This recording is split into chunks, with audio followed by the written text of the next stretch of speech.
Boa tarde, Jorgevar. É um prazer estar com vocês na PUC TV para a gente falar desse tema tão importante para a sociedade, que é essa prerrogativa da prescrição farmacêutica, já existente no Brasil há mais de 12 anos, porém em voga agora em função da publicação da Resolução 5 de 2025 do Conselho Federal de Presidente, Farmácia. Sim. quais são os medicamentos e como é que o farmacêutico pode agir diante dessa resolução? Conta aí pra gente o que muda.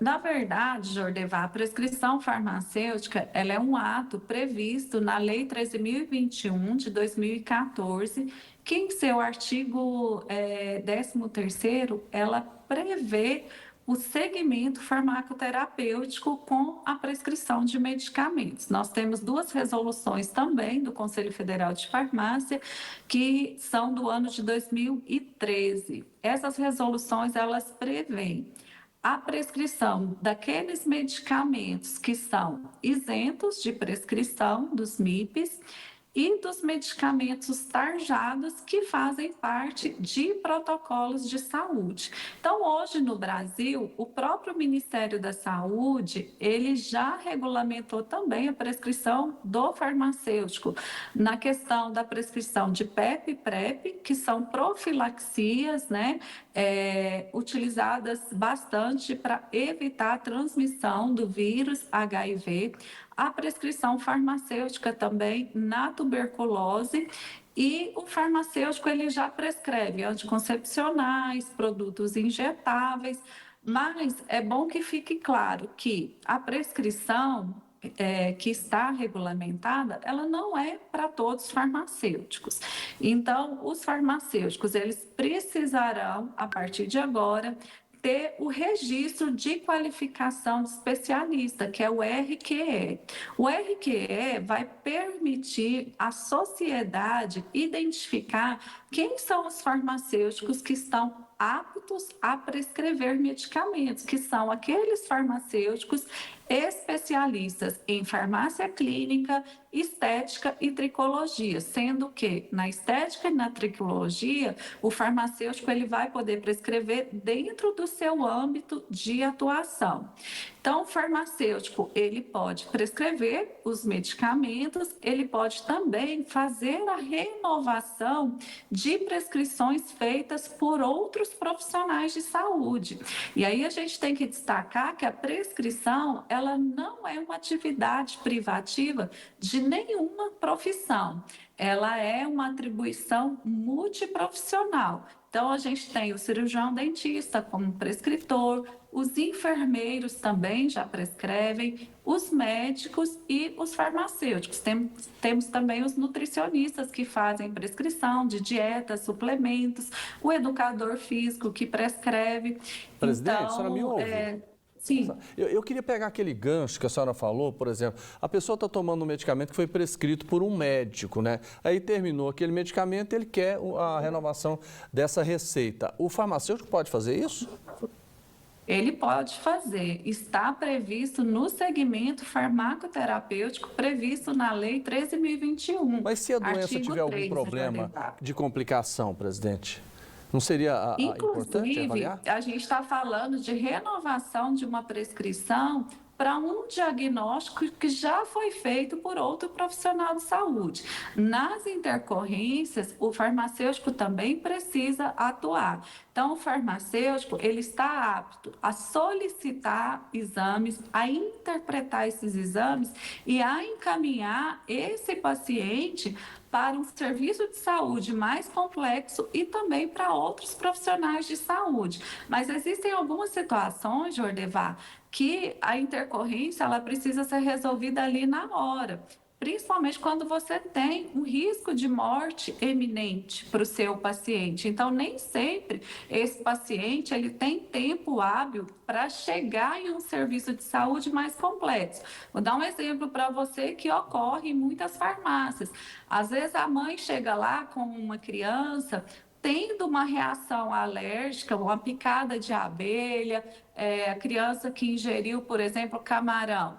Então, o farmacêutico, como profissional de saúde, dentro desse estabelecimento de saúde, ele precisa ter a segurança de prestar os primeiros socorros até que essa criança seja encaminhada para um serviço mais complexo. Presidente, A gente não. no Sim. caso de um hemograma, a pessoa faz um exame de sangue, né? Pegou o resultado ali, está na mão, igual estou com esse papel aqui. Esses casos também o farmacêutico pode prescrever? Pode sim, Jordeval. O que que acontece? As diretrizes curriculares nacionais para graduação do curso de farmácia, ela prevê as habilidades clínicas durante a formação acadêmica do farmacêutico.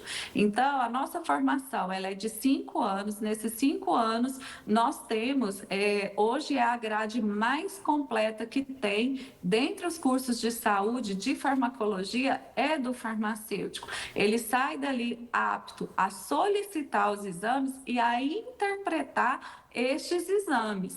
Então, por exemplo, um paciente diabético que faz uso de insulina, o médico já prescreveu a insulina para ele. O farmacêutico, ele faz o segmento farmacoterapêutico deste paciente. Então, ele vai acompanhar a evolução, a resposta farmacológica a esse tratamento que foi prescrito pelo médico. Presidente, ele pode os solicitar médicos... o exame de glicemia e, havendo qualquer alteração, quer seja no horário, no quantitativo, ele faz os ajustes da dose e remete isso ao médico que faz o acompanhamento desse paciente. A saúde, ela é de atribuições multiprofissionais. O que a gente precisa é somar esforços para trazer resultados cada vez mais positivos para a nossa população, porque nem sempre a população ela tem acesso ao serviço de saúde. E a Presidente, eu queria farmácia saber um negócio da senhora, porque os saúde. médicos não gostaram. Os médicos não gostaram. O Conselho Federal de Medicina disse que vai recorrer dizendo que é ilegal. E aí? Olha, Jordevá, são 12 anos que o farmacêutico tem direito de prescrever. O Conselho Federal de Medicina já investiu por mais de 40 vezes contra o Conselho Federal de Farmácia para retirar o direito de prescrição. Dessas 40 investidas, apenas uma eles tiveram uma decisão favorável que cabe recurso em instância superior. E nesse sentido, o Conselho Federal de Farmácia já conseguiu 4 vitórias, sendo 2 para prescrição farmacêutica se manter de contraceptivos orais e outras 2 para prescrição de medicamentos injetáveis. Então, ser contra, entrar na justiça é uma prática que a medicina tem, não é de hoje, mas graças a Deus não está dando certo. Por quê? A saúde, ela precisa de ter acesso aos profissionais habilitados, a profissionais qualificados. Então, eu acredito que a justiça está se baseando muito na questão do acesso da população aos serviços de saúde. O Brasil, ele é campeão mundial na prática da automedicação, então 82% dos brasileiros assumem que se automedicam e agora eles têm um profissional que está sempre disponível nas farmácias para se responsabilizar por esse tratamento e encaminhar esse paciente, mais uma vez eu reafirmo, para outros profissionais de saúde quando o caso requer. Então, o que a gente precisa é trabalhar de mãos dadas os médicos, enfermeiros, farmacêuticos, psicólogos, nutricionistas, educadores físicos, pensando sempre no benefício da população. A prescrição, ela não pertence a nenhuma categoria. Tanto é que a Anvisa, quando ela aprovou a resolução 768 em 2022, ela substituiu na tarja de medicamentos, não vem mais escrito venda sob prescrição médica. Foi substituída essa frase por venda sobre prescrição, justamente por entender que é uma atividade multiprofissional, que pode ser feita pelo farmacêutico, pelo cirurgião dentista, pelo médico veterinário e outros